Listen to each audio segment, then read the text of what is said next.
gostava de dizer nesta pequena introdução, é um agradecimento muito claro à equipa que está aqui hoje da DGE, a Helena Gil, a Joana Batista, o Rui Lima, o Amadeu, penso que não me falta mais ninguém, e que estão em conjunto com as duas nossas conferencistas de hoje, a Mónica Franco e a Magda Ferro, que agradeço também, que a Helena depois já fará as apresentações a seu tempo. Gostava de lhes agradecer também, trazer esta ideia que tem a ver com o facto de trabalharmos estas questões numa outra perspectiva que não só a perspectiva da sala de aula enquanto aprendizagem. Bom, este webinar chama-se A Natureza é a Melhor Sala de Aula. E se nós tivermos como baliza clara as questões ligadas à Estratégia Nacional de Educação para a Cidadania, ao perfil dos alunos à saída da escola obrigatória, às diferentes aprendizagens essenciais e depois ao Decreto-Lei 55 e ao Decreto-Lei 54, nós temos uma abrangência muito grande para colocarmos a aprendizagem, e esse é o mote para todo o nosso trabalho, fora da sala de aula. Este webinar é destinado a docentes, alunos, profissionais de educação. Há uma metodologia experimental, Flow Learning, e a Helena com certeza que aflorará isto muito melhor do que eu, desenvolvida há mais de 40 anos e que tem muito como esta perspectiva muito ligada à cidadania na ação, que tem a ver com o facto de fazer, observar, sentir e pensar. Ou seja, estes 4 vetores vão se interligar naquilo que, como todos vocês que estão aí desse lado sabem, tem muito a ver com as questões da cidadania. Cidadania é a ação, é o objeto daquilo com que nós conseguimos ou não transformar. É a nossa vontade de, com aulas diferenciadoras, podermos ter aprendizagens que transformem. E essa transformação é uma transformação não só interna, dentro da sala de aula, dentro do espaço escola, mas muito também naquilo que é o exterior, a comunidade educativa, a família mais alargada ou a família mais restrita. Trata-se de uma ferramenta que oferece um conjunto de atividades, enfim, divertidas, intelectualmente estimulantes, e é isso que se pretende. O perfil dos alunos à saída da escola obrigatória, com os seus princípios, com as suas competências e com os seus valores, tem muito esta linha de pensamento onde as questões da aprendizagem, da inclusão, da adaptabilidade e da ousadia estão sempre em cima da mesa. E, portanto, é nesta confluência de todas estas aprendizagens conducentes a estes princípios que nós tentaremos levar a cabo este webinar. É uma forma diferente de fazer, é uma forma que poderão testar, eu gostava que testassem, e tentarmos de alguma maneira que aquilo que são aqueles que são os nossos destinatários possam sentir-se confortáveis nesta metodologia e procurarmos de alguma maneira que esta possa ser também ela um elo de ligação entre professores e alunos e principalmente entre professores e a própria comunidade educativa. Este webinar, enfim, é integrado no domínio da educação ambiental, mas nós dificilmente falamos de educação ambiental sem falarmos de desenvolvimento sustentável, não falamos de desenvolvimento sustentável sem falarmos de interculturalidade, não falamos de interculturalidade sem falarmos de direitos humanos. E, portanto, aquilo que nós aqui também tentaremos, durante esta cerca de 1 hora, falar convosco, é a perspectiva de como a interligação entre as diferentes temáticas que estão subjacentes aos referenciais de educação para a cidadania, que não são prescritivos, mas que têm descritores, se pode associar depois às diferentes aprendizagens essenciais das diferentes disciplinas. Às vezes parece um bocadinho complicado, mas é a ligação de tudo isto que dá, por assim dizer, a sustentabilidade para que a aprendizagem efetivamente aconteça. E pronto, era isto que vos gostava de dizer nesta fase. Agradecer mais uma vez à equipa e às nossas conferencistas e desejar-vos uma excelente semana. Helena Gil, faz favor. O Zé Carlos já enquadrou este webinar.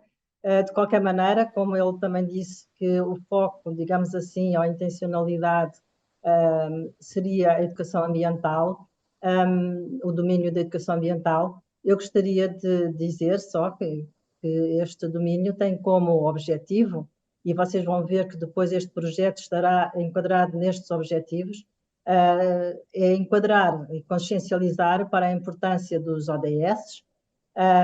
Também pretendemos promover uma sensibilização para a importância de hábitos de vida saudável, fornecer aos nossos jovens, às nossas crianças, portanto eu estou a falar desde a educação pré-escolar até ao secundário, fornecer ferramentas atualizadas e dinâmicas aos nossos colegas, aos docentes, para uma abordagem destas temáticas de uma forma transversal e autónoma no âmbito da disciplina ou da área curricular de cidadania e desenvolvimento, portanto, abrangendo também outras disciplinas, transversalmente.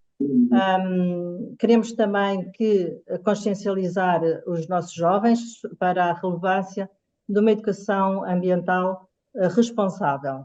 Muitas vezes eles sabem teoricamente aquilo que terão que fazer ou que deverão fazer, mas depois na prática as coisas já não são tanto assim. Portanto, o que nós queremos também é consciencializar todos para a relevância da educação ambiental responsável. Inspirar para projetos a desenvolver com as crianças, com os nossos jovens, mas que tenham também impacto na escola e na comunidade e também na sociedade.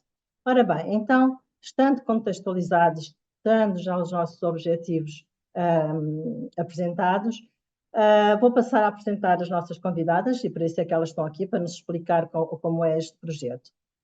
Começo pela Mónica Franco, que é presidente da Associação Movimento Blume.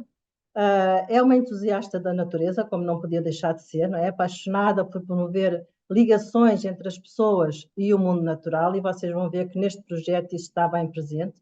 É formada em Relações Públicas e Publicidade e também na Pedagogia Waldorf. Tem já 15 anos como diretora, ou teve como diretora de Angariação de Fundos e Comunicação da Operação Nariz Vermelho e, paralelamente, cofundou, em 2010, o Movimento Bloom, coordenando a primeira escola da floresta em Portugal em 2018 e sendo responsável pela campanha internacional Outdoor Classroom Days, também depois vamos falar sobre isto, que já contou com a participação de mais de 450 mil crianças em Portugal. Depois também passo a apresentar Magda Ferro, uma outra comunicadora que vão ter aqui, uma das nossas convidadas, que é vice-presidente da mesma associação, da Associação Movimento Bloom. A Magda Ferro apresenta a natureza como uma pertença e uma paz onde a aventura respeita e a maravilha acontece, e vocês vão ver que assim é. Entre outras coisas, trabalhou em projetos sociais que contribuíram para melhorar a vida das pessoas, tanto no âmbito da saúde, enquanto diretora de comunicação e eventos da Operação Nariz Vermelho, como na educação, como presidente da Associação de Pais da Escola Hortência Diogo Correia, onde foi responsável pelo programa de atividades extracurriculares Crescer a Tempo Inteiro. Ora, feitas estas apresentações, vamos dar a palavra às nossas convidadas, perguntando-lhes e pedindo-lhes para nos explicarem, afinal, o que é isto. O que é a Escola da Floresta Bloom, quais são os seus objetivos, a quem é dirigido, que metodologia é utilizada, enfim, o que nós queremos é saber mais sobre aquilo que as nossas convidadas estão a desenvolver e como é que isto se pode repercutir nas nossas escolas, com os nossos docentes, com as nossas crianças e jovens. Portanto, passo a palavra às nossas convidadas. Faça favor. Muito obrigada. Olá, boa tarde a todos. Muito boa tarde a todos. Antes de mais, muito obrigada à Direção-Geral de Educação pelo convite, estarmos aqui hoje. Muito obrigada a todos aqueles que estão aí desse lado. E antes de nós dizermos seja o que for, gostávamos de vos deixar um convite para respirarem fundo e durante uns breves segundos fecharem os vossos olhos. E enquanto fecham os olhos, a pergunta que vos vamos fazer é: qual é que era o vosso local preferido de brincadeira quando vocês eram crianças? Maria João Cordeiro está com os olhos abertos. Esta é uma pergunta que nós fazemos sempre quando trabalhamos com adultos, e não há dúvida que, pelo menos para uma certa geração, o local onde nós temos as melhores memórias de infância está sempre associado ao ar livre, seja ele numa quinta, seja ele no caminho da escola para casa, seja ele numa praceta cá fora, seja ele na rua, enfim, as memórias que temos, e vendo pelas pessoas que aqui estão, são mais ou menos, somos todos quase da mesma geração, todos nós tivemos esta oportunidade, esta liberdade de brincar de forma livre na rua, coisa que não acontece, e nós sabemos hoje em dia, não acontece nas crianças hoje em dia. E foi um bocadinho essa pergunta que nos levou até onde estamos hoje. E antes também de vos dizer mais, vamos ver um pequenino vídeo, um pequenino filme que nos remete para as questões essenciais que nos levaram a criar este projeto. Joana, por favor.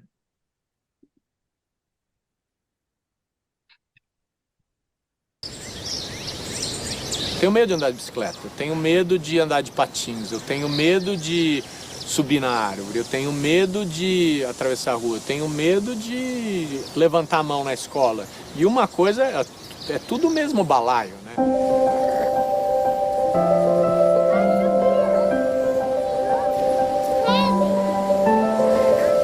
Ninguém se desenvolve se isolando de risco.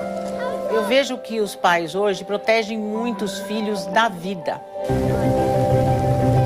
De maneira geral, eu acho que o adulto tem muito pouca confiança na criança e no adolescente. As crianças sabem se cuidar. É ser vivo, né? O ser vivo quer continuar vivo.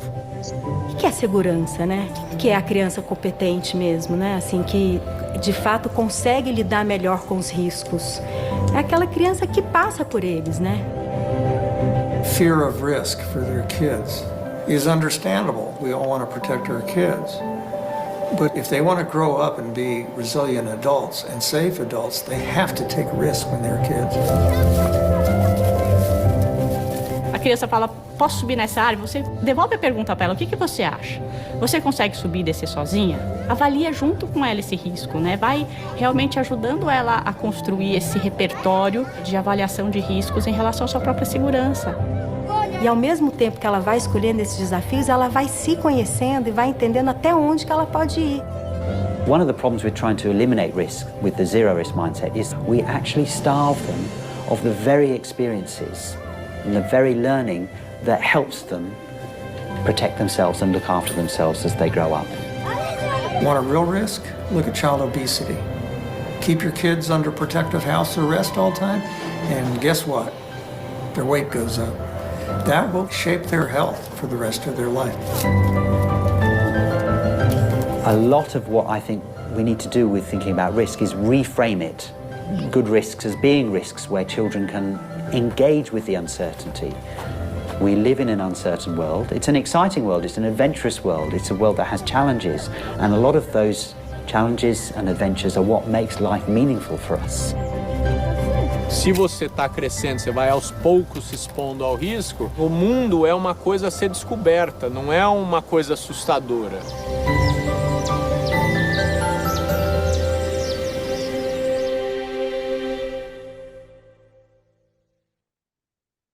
E tudo começa, como tudo começa na vida, com uma história, não é? Era uma vez, foi um despertar, um sentimento, uma ligação, é aquilo que nós procuramos. Uma experiência que desencadeia uma ligação direta, emocional e profunda entre a criança e a mãe natureza.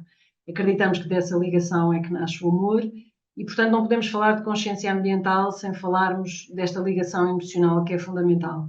Nós não acreditamos que uma criança possa se tornar um adulto ambientalmente consciente se não nunca abraçou uma árvore, se nunca saltou numa poça de lama, se no fundo nunca esteve em contacto com a natureza. E por isso o amor é aqui uma peça fundamental e resolvemos criar um movimento, porque os movimentos movem-nos e comovem-nos, no fundo, e é assim que surge a associação. Portanto, antes de mais, apresentar o movimento Bloom. Nós somos uma associação ambiental sem fins lucrativos e a nossa missão é exatamente promover e incentivar a conservação do ambiente, quer junto das crianças, mas não só junto das crianças, junto do universo que rodeia as crianças e que faz parte da sua vida, sejam as suas famílias, sejam os profissionais de educação. E todas as atividades, todos os programas que nós desenvolvemos, na realidade, o que promovem é esta ligação à natureza, para que não só cresçam mais felizes e saudáveis, mas também tenham um papel ativo na sua conservação. E, portanto, nós temos um amplo programa de atividades. Vamos tentar partilhar com vocês alguns desses programas, mas essencialmente hoje aquilo que nos traz aqui é falar-vos desta metodologia fantástica que se chama Flow Learning. O movimento Bloom, como a Magda disse, que nós criámos o movimento Bloom em 2010 e logo nesse ano estabelecemos uma parceria com a Sharing Nature, que é uma fundação americana que existe desde há mais de 40 anos, e o Joseph, que é este senhor que vocês veem aqui na apresentação, é considerado um dos educadores ambientais mais importantes do mundo, e ele criou esta metodologia que se chama Flow Learning, e no fundo é uma metodologia lúdico-criativa, como já foi falado há pouco. Ela é estruturada em 4 estágios que exploram os elementos básicos da aprendizagem, não é? O fazer, o observar, o sentir e o partilhar e pensar. Normalmente a educação é orientada para os factos e nem sempre se importa se os alunos estão interessados nesses factos ou não. Mas os maiores trunfos do aluno são o entusiasmo e a sua curiosidade e o sentido de admiração. E se nós entorpecermos de alguma forma estas qualidades das crianças, nós destruímos a parte deles que está ávida de conhecimento. John Burroughs disse uma vez: o conhecimento sem amor não se mantém, mas se o amor vier primeiro, o conhecimento virá de certeza também. Este Flow Learning, o Joseph, quando criou o Flow Learning, dividiu em 4 etapas ou 4 estágios. Eles têm associado a cada um deles várias dinâmicas e vários jogos. Nós vamos falar um bocadinho sobre eles, mas uma das coisas que eu gostava de dizer, e que é sempre a pergunta que nos fazem, sobretudo quando estamos a falar com professores e educadores, é se esta metodologia é para aplicar só em contexto de floresta. E não. Obviamente que nós, enquanto associação ambiental, é essa a nossa missão, é fazer esta ligação, esta ponte com a natureza e, portanto, obviamente que todas as nossas dinâmicas são feitas em contexto outdoor. Mas esta metodologia pode ser utilizada em contexto de sala de aula e também familiar.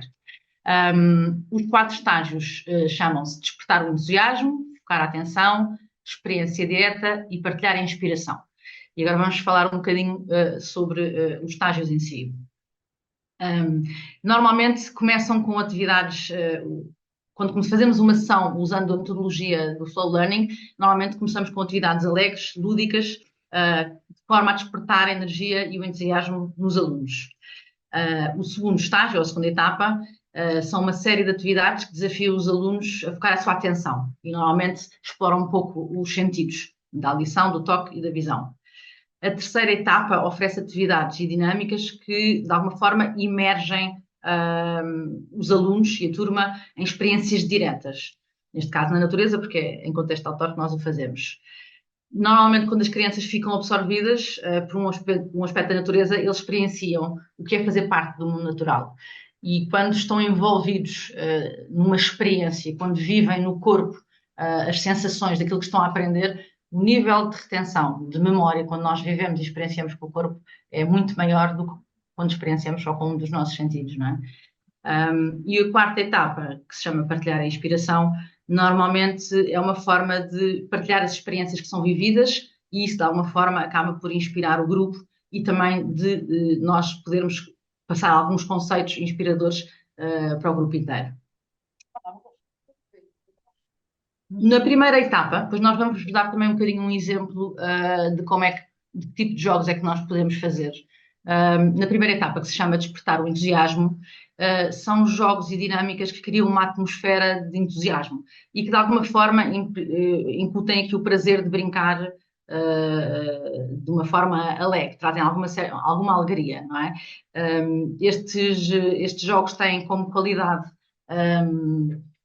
desenvolver o gosto pelo jogo, não é? Normalmente quando nós começamos por esta etapa do despertar o entusiasmo, é uma forma de nós conseguirmos reunir a atenção todo do grupo. Dificilmente uma criança ou um adulto, quando faz esta formação, não entra no jogo, dificilmente diz que não quer entrar ou brincar, cria sempre uma atmosfera de entusiasmo e é uma forma também dinâmica, leva toda a gente a participar e dizer que sim, envolve, as pessoas deixam de estar passivas e criam uma forma ativa de estar presentes, portanto criam este envolvimento.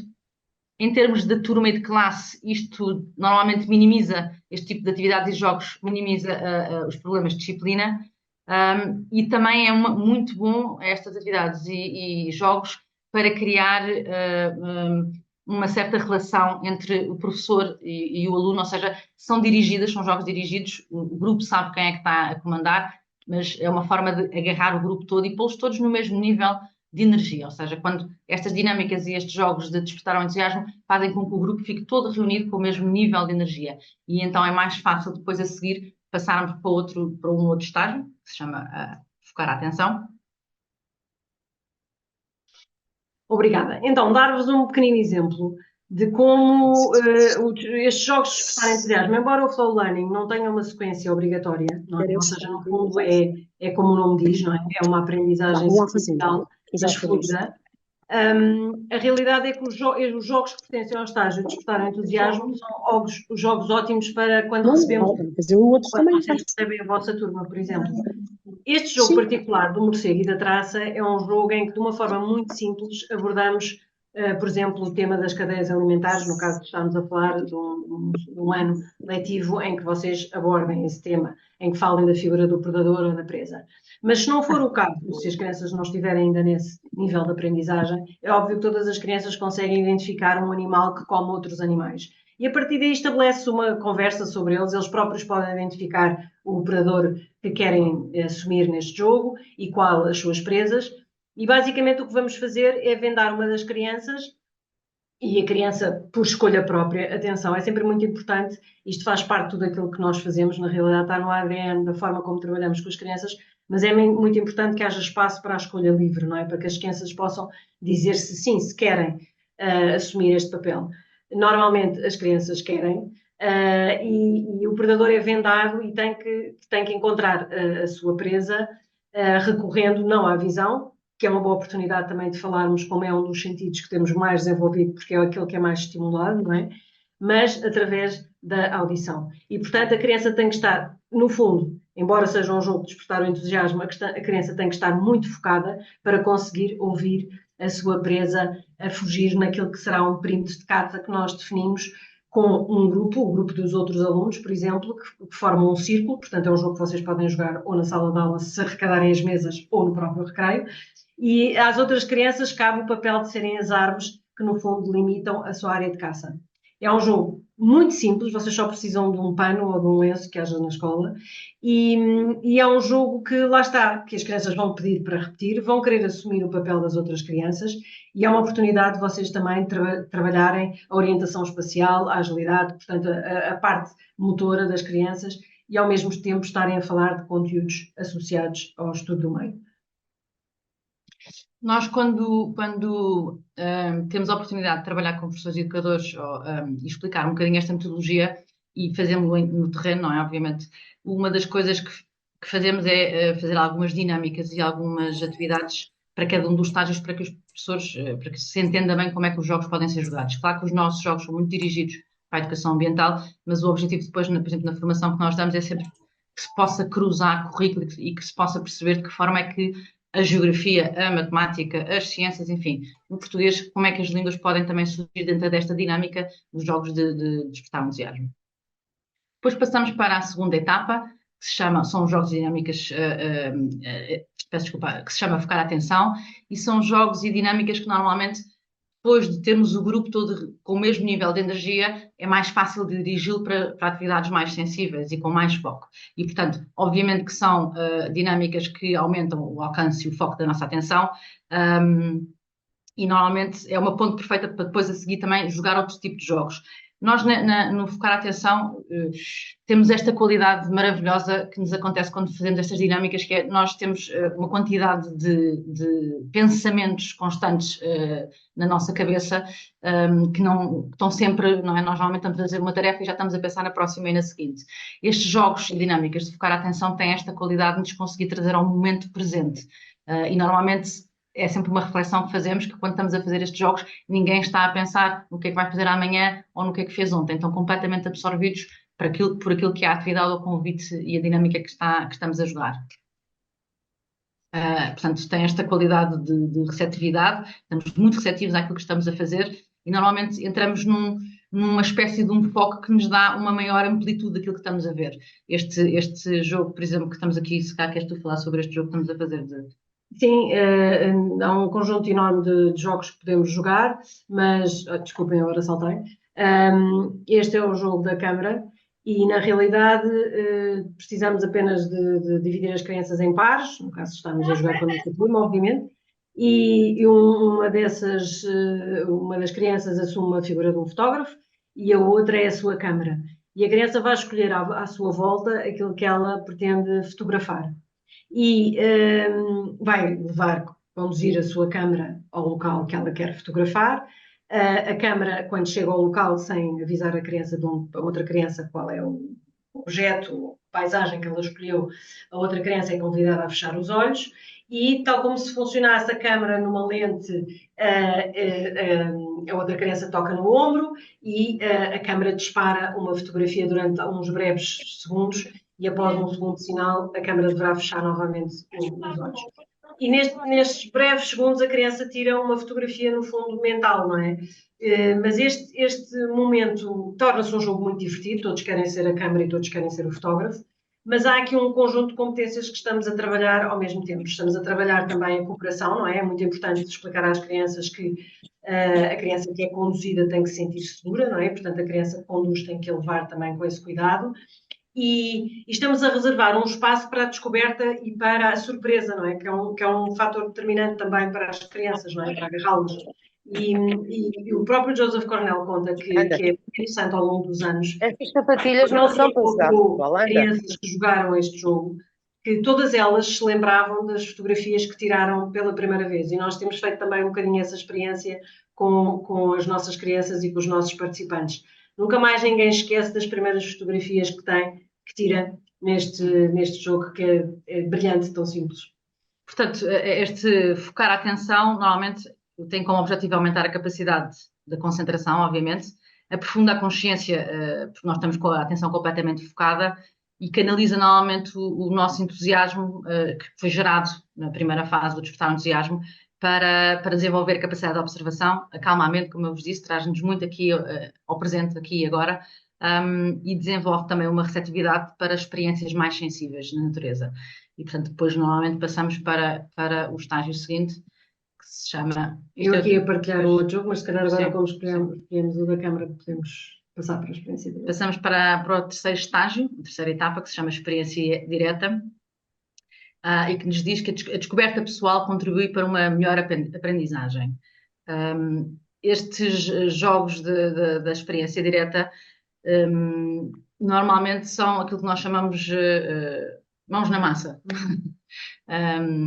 E as crianças têm intuitivamente, naturalmente, vontade de pôr as mãos na massa e é completamente diferente. Neste caso nós estamos aqui a ver, por exemplo, a construção de um abrigo que eles fizeram, ou que eles fazem muitas vezes na nossa escola.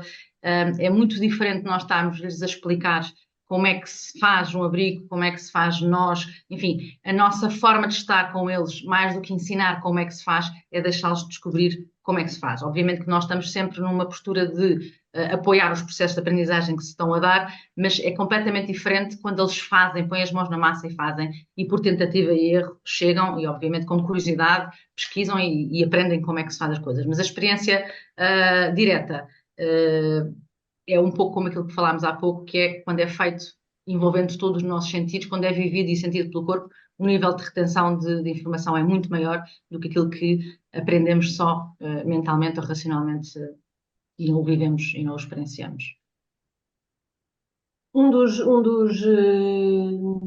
Se calhar querias acrescentar mais alguma coisa? Ok. Este jogo que nós falámos há pouco, que também é um jogo de experiência direta, é o jogo da câmara fotográfica, mas eu voltava aqui um bocadinho atrás, voltava a esta fotografia, para vos dizer que este é um jogo também muito simples.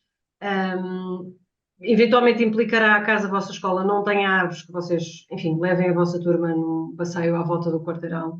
Na realidade, a natureza também não está sempre num sítio inacessível, numa floresta longínqua, que obriga a uma deslocação imensa. Muitas vezes a natureza realmente vive mesmo ao nosso lado e é preciso termos os sentidos disponíveis para acolher essa natureza que pode estar mesmo ao lado. E, portanto, este jogo, por exemplo, é um jogo em que, mais uma vez, abdicamos da visão e vamos procurar conhecer a natureza através do tato, do cheiro, da exploração dos outros sentidos O Descobre a Tua Árvore é um jogo, mais uma vez, muito simples, só requer uma venda e requer árvores, isso sim, mas convida, no fundo, as pessoas com o tempo, a sentirem a árvore, a descobrirem os seus pormenores e, sobretudo, a descobrirem que cada árvore é única, como cada um de nós. E esta é uma descoberta incrível para as crianças, não é? Até para nós, adultos, mas sobretudo para as crianças que, quando olham para uma floresta, acham que as árvores são todas iguais. Exato. Mas, na realidade, a experiência deste jogo é tão poderosa que nos mostra a unicidade de cada ser vivo, não é? E é um jogo que convida a essa exploração, essa ligação única entre os seres vivos, no fundo. Normalmente quem joga este jogo é impossível voltar passado uns tempos, uns meses, até uns anos ao sítio onde fez este jogo e não ir automaticamente e diretamente ter com a sua árvore. Fica assim uma espécie de uma relação muito, muito estreita e direta entre a pessoa e a sua própria árvore.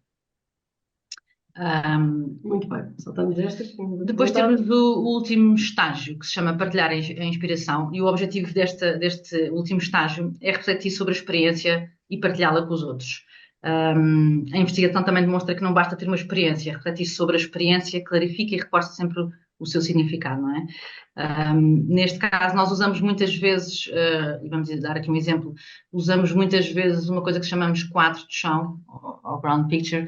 É uma forma de nós refletirmos sobre as dinâmicas que fizemos, sobre as experiências, sobre as emoções, sobre as sensações e aquilo que vivemos durante as dinâmicas e os jogos. É uma forma de nós, enquanto líderes ou professores, termos algum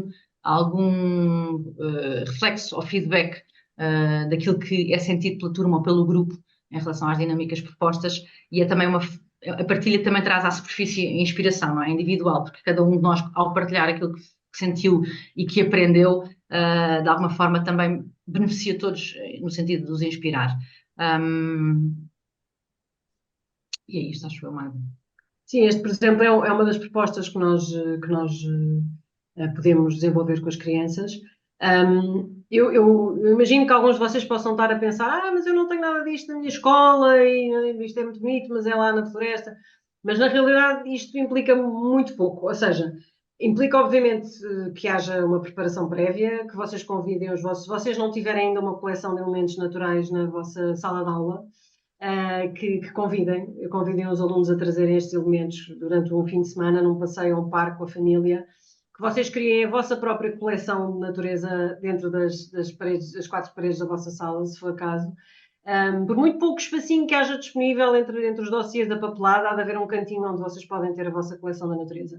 Basicamente, basta convidar as crianças a trazerem esses elementos e depois definirem uma área. Mais uma vez, pode ser no recreio, pode ser na vossa sala, se não houver outra hipótese, ou pode ser num parque, que seja próximo da vossa escola. E os elementos devem ficar todos expostos no chão, agrupados por géneros, não é? Os paus de um lado, as folhas, as pinhas, etc. E no fundo, aquele convite que é feito às crianças é que elas criem uma obra de arte. Elas vão representar simbolicamente aquela que é a sua memória, a sua experiência mais significativa na natureza. Pode ser uma experiência recente, pode ser uma experiência remota.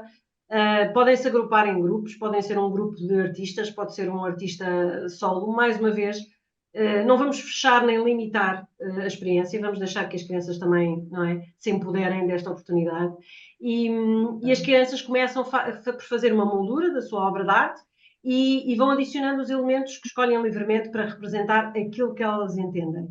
É importante que haja algum tempo para este desafio, é verdade. Sei que o tempo também é um fator crítico na sala de aula, mas nós garantimos que os benefícios desta atividade são enormes, porque trabalhamos, obviamente, a simbolização, a memória coletiva, a reflexão estética, a cooperação, para além de que, obviamente, as crianças estão a conhecer melhor, não é, esses elementos da natureza. E estão também a conhecê-los de uma outra forma.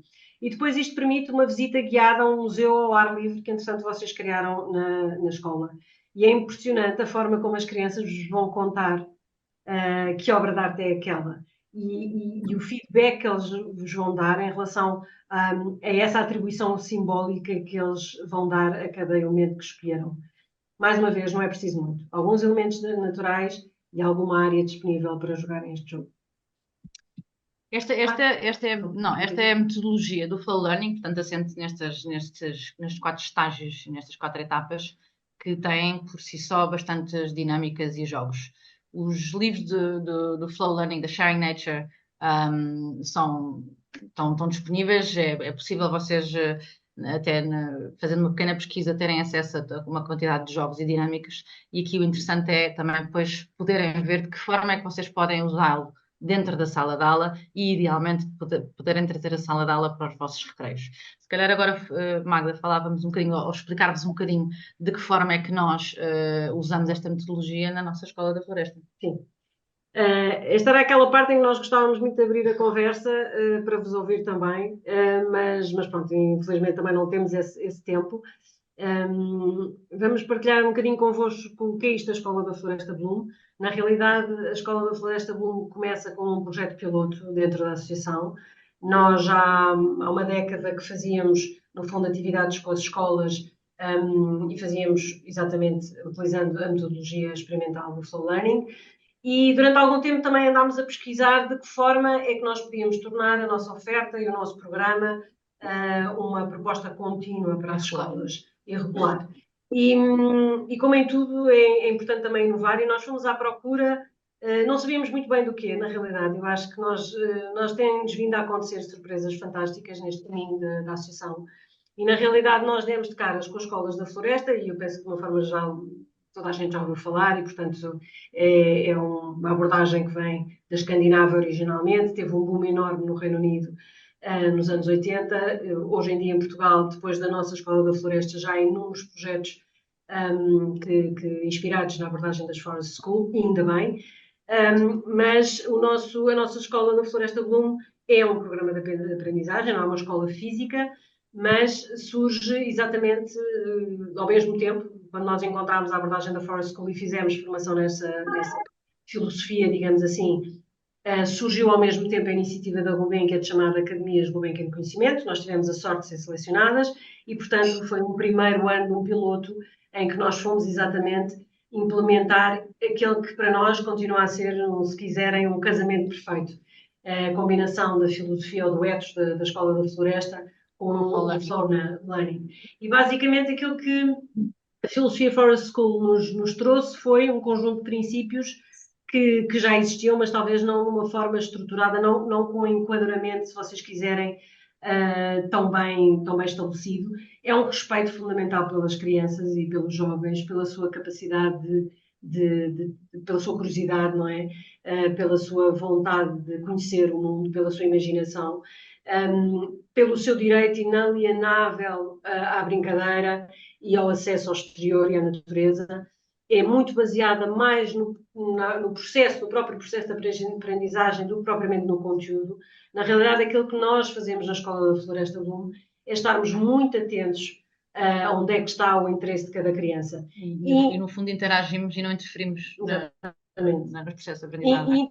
Independentemente de existir um plano, obviamente, e há um plano e esse plano é estruturado, a realidade é que se nós estivermos atentas onde estiver o interesse de cada criança, estará, obviamente, o maior potencial de aprendizagem. O maior potencial de aprendizagem, exatamente. E, portanto, é no fundo aquilo que começámos esta conversa, não é? Que é confiarmos na criança, não é? Confiarmos na sua capacidade inata e interesse em aprender.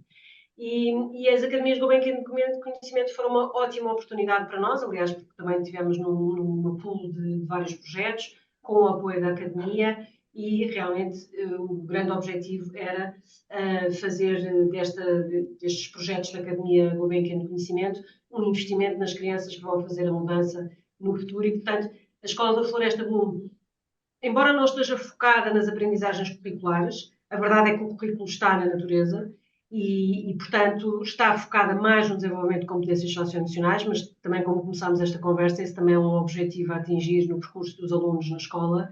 E, portanto, nós, através das atividades da Escola da Floresta, estamos a trabalhar, essencialmente, autonomia, resiliência, cooperação, pensamento crítico, pensamento criativo, através de um conjunto de atividades em que a linguagem é a linguagem da criança, é a brincadeira. Tem que haver um aspecto lúdico na aprendizagem, porque senão nós vamos ter alunos extremamente saturados, extremamente desmotivados para a aprendizagem.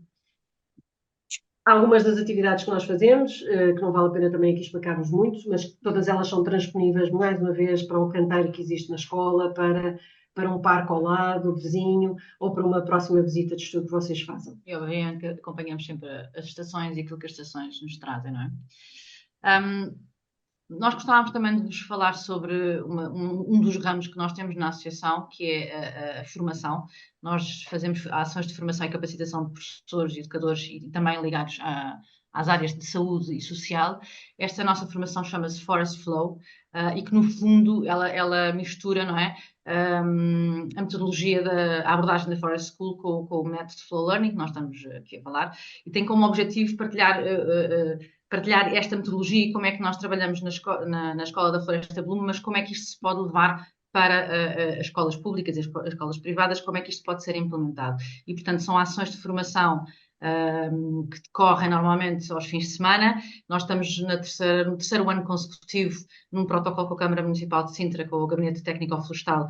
Estas ações de formação são gratuitas para professores. Nós, no fim, vamos deixar aqui um mail para quem tiver interesse em participar. A próxima é já no dia 2 de novembro e, portanto, o objetivo aqui é podermos passar este conhecimento na prática e não só desta forma teórica como estamos a fazer aqui, porque é mesmo preciso vivê-la e experienciá-la para se perceber. É um dia bem passado em que nós adultos, que estamos um bocadinho desligados, nos voltamos a conectar com a natureza, mas que adquirimos a metodologia de uma forma muito mais prática e experiencial. E, portanto, estas ações de formação, neste momento, decorrem em Sintra, mas decorrem em outros sítios também. Nós também vamos muitas vezes às escolas, há professores que nos pedem, ou há escolas que nos pedem para nós irmos ao espaço escola e trabalharmos perante o espaço que a escola tem e percebemos de que forma é que podemos aplicar a metodologia no recreio e na escola em si. E pronto, as temáticas têm os objetivos de despertar a aprendizagem pelos sentidos, de cruzar o currículo, vemos como é que se cruza o currículo com as dinâmicas e os estágios do flow learning, solidificar a consciência ecológica e a importância da conservação da natureza. Tem bastante também a área, como falámos há pouco, da cidadania ambiental aqui refletida, sobre os espaços naturais, os espaços urbanos, enfim, descobrir a potencialidade dos materiais naturais, e por isso é que a Magda também sugeria que na escola tivéssemos sempre um cestinho com vários materiais, e promover também a criatividade. Outra das coisas que nós estamos a falar um bocadinho rápido porque começámos mais tarde, temos menos tempo. Outra das coisas que nós gostávamos de falar, e isto é uma campanha que nós, o Movimento Blume, dinamiza em Portugal desde 2018, chama-se o Dia da Aulas ao Ar Livre. É possível que já alguns de vocês tenham participado. É uma campanha gratuita que nós também fazemos de forma pro bono na associação e que, no fundo, desafia os professores e as escolas a inscreverem-se e a participarem 2 vezes por ano no Dia da Aulas ao Ar Livre. Obviamente que estes 2 dias são meramente simbólicos. A ideia e o objetivo é que passem a ser vividos de forma regular em contexto escolar e também familiar. A próxima campanha de aulas ao ar livre é já no dia 7 de novembro. Nós vamos deixar o link para quem se quiser inscrever. Podem inscrever a vossa turma, podem inscrever a vossa escola e no dia 7 de novembro estão 13 países ou mais, formalmente 13, a organizar a campanha, a celebrar este dia de aulas ao ar livre. Nós em Portugal, desde o princípio, desde que começámos a campanha, já participaram mais de 470 mil crianças. Tem sido uma alegria ver os exemplos daquilo que os professores fazem. O desafio é mesmo que tragam essa aula cá para fora, mesmo que seja para o recreio, ou que façam um dia diferente para celebrar a importância do ar livre no desenvolvimento saudável das crianças. Olha, mas agora, em vez de nós continuarmos a falar, se calhar vamos ouvir um professor falar sobre isto. Pedimos à Joana para partilhar convosco um outro pequenino filme em que damos a palavra aos professores. Vou voltar ao princípio, se me permitem. Com isso. A iniciativa de aulas ao ar livre é importante porque, em primeiro lugar, é preciso desconstruir a ideia de que a educação e a aprendizagem ocorre dentro de 4 paredes. Há coisas que eles aprendem fora que não se esquecem mais. Eles podem estar a utilizar uma fita métrica para medir o que quer que seja. Se nós viemos para a rua e utilizarmos o mesmo material, a fita métrica, para medir uma árvore, o terraço, o campo de futebol, eles de certeza que não vão esquecer o que fizeram. O objetivo da nossa aprendizagem, que foi realizado cá fora, fica na cabecinha deles. Além de que eles estão muito mais felizes quando estão na rua. Portanto, é possível fazer aprendizagens de acordo com o currículo, também fora da sala. Tem muitos benefícios. Em primeiro lugar, é eles perceberem que tudo aquilo que podem aprender está na natureza. Ainda agora começámos uma atividade e a atividade vai ser com 2 grupos, não é? Que têm que ter o mesmo número de alunos. Eu perguntei-lhes quantos é que eles eram. Eles disseram que eram 16, então temos que dividir isto ao meio. Temos que saber qual é a metade. Eles disseram que metade de 16 é 8. Ou seja, nós aqui estamos num contexto de liberdade, mas estamos ao mesmo tempo a trabalhar matemática.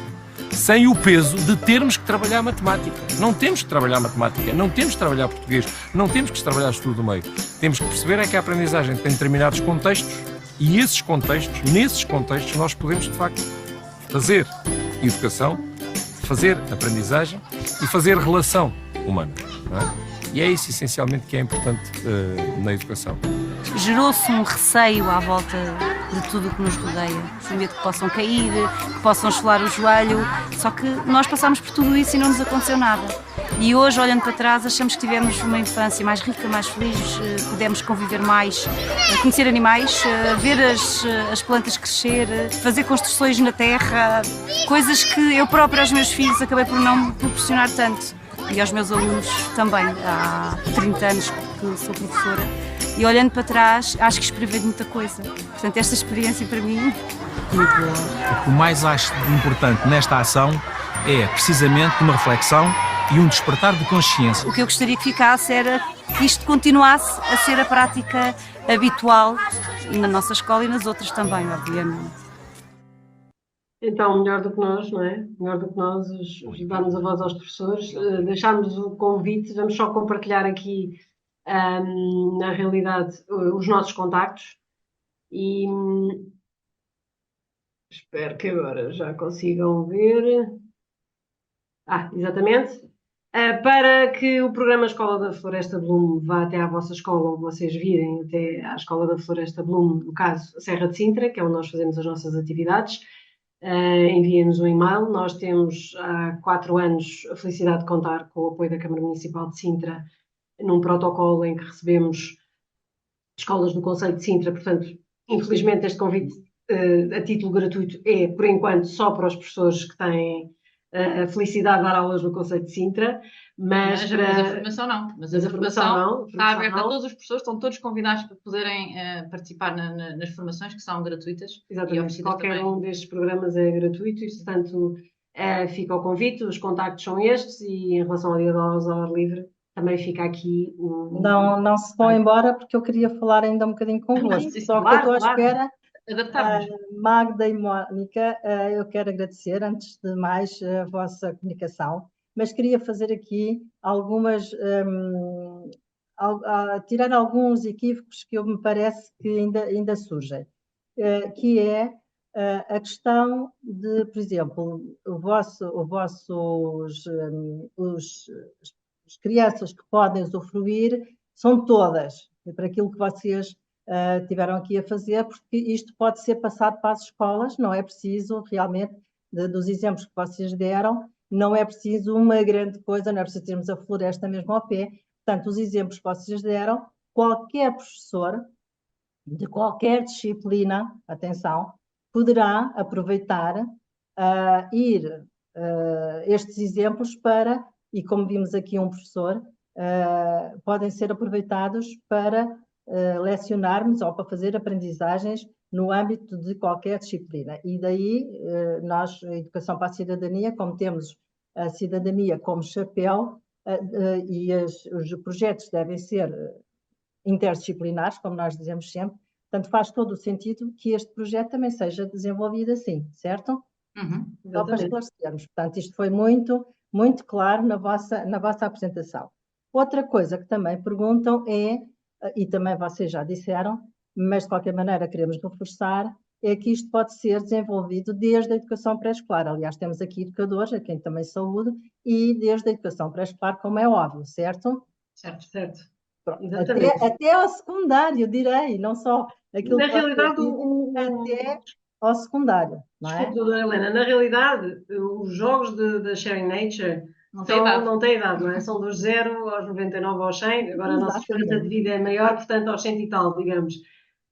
Mas realmente enfim, a forma como planeamos e estruturamos aqui as nossas propostas são, obviamente, para o pré-escolar. Nós aqui focámos talvez um bocadinho mais no primeiro ciclo, porque sabemos que também o desafio é diferente para os professores do primeiro ciclo, não é? Quando há realmente currículo a cumprir. Currículo a cumprir e, portanto, obviamente que até ao segundo ciclo de qualquer um dos jogos é perfeitamente adaptável e adequado a essas idades. E ainda bem falou que essa questão do currículo a cumprir, que é outra questão que muitas vezes nos surge e que este projeto é um bom exemplo. É assim, o currículo a cumprir é uma coisa subjetiva, não é? Porque o que é preciso é que eles façam as aprendizagens essenciais, digamos assim. Nós, de Educação para a Cidadania, não temos aprendizagens essenciais, por isso vamos buscá-las às outras disciplinas.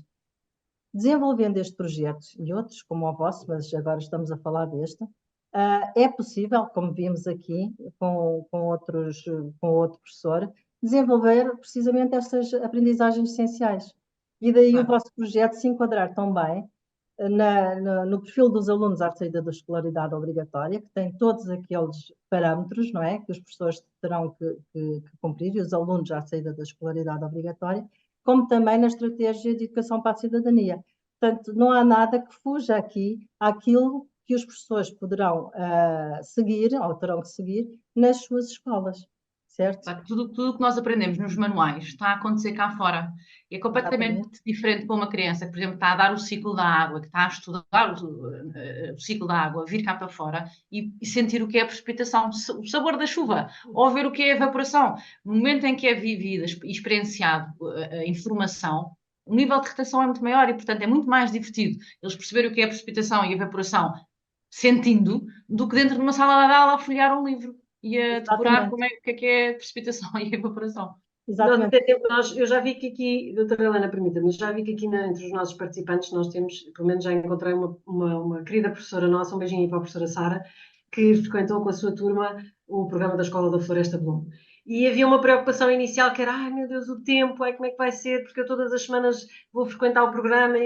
Mas eu acho mas eu acho que eu tenho pena de não podermos partilhar aqui o testemunho da professora Sara, o testemunho final, porque é exatamente esse, é o que também nos enche o coração, mas foi exatamente esse, tudo o que foi ganho, todos os benefícios de se ter apostado em sair das quatro paredes da sala de aula, não é?